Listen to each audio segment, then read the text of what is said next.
বিসমিল্লাহির রহমানির রহিম। আসসালামু আলাইকুম।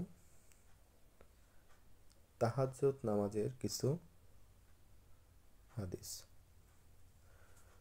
ফরজ নামাজের পর সবচেয়ে উত্তম নামাজ হচ্ছে তাহাজ্জুদ নামাজ, অর্থাৎ গভীর রাতের নামাজ।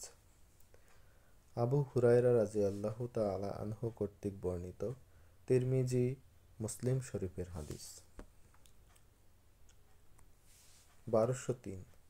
তাহাজ্জুদ নামাজ 2 রাকাত করে পড়বে, শেষবার 1 রাকাত যোগ করে বিতরে পরিণত করবে। আব্দুল্লাহ ইবনে ওমর রাদিয়াল্লাহু তাআলা আনহু কর্তৃক বর্ণিত, বুখারী, মুসলিম শরীফের হাদিস।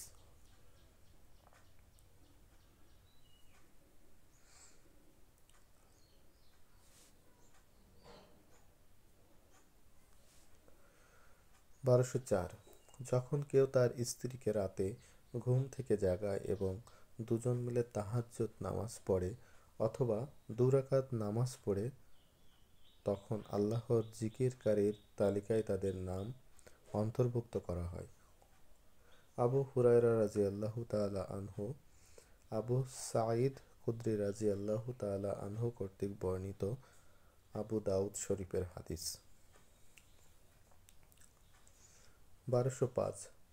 ঘুম থেকে উঠে তাহাজ্জুদ নামাজ পড়তে গিয়ে যদি ঝিমুনি চলে আসে এবং সঠিকভাবে সূরা পাঠ করা কঠিন হয়ে দাঁড়ায় এবং কী পড়েছ তা যদি তুমি খেয়াল রাখতে না পারো, তবে বিছানায় শুয়ে ঘুমিয়ে পড়ো।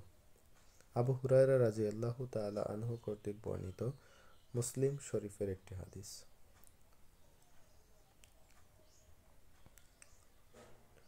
1206। তোমরা নৈশ ইবাদত শুরু করে কিছুদিন পর তা আবার বাদ দিয়ে দিও না, অর্থাৎ কোনো ভালো অভ্যাস পরিত্যাগ করো না। আব্দুল্লাহ ইবনে ওমর রাদিয়াল্লাহু তাআলা আনহু কর্তৃক বর্ণিত, বুখারী, মুসলিম শরীফের হাদিস।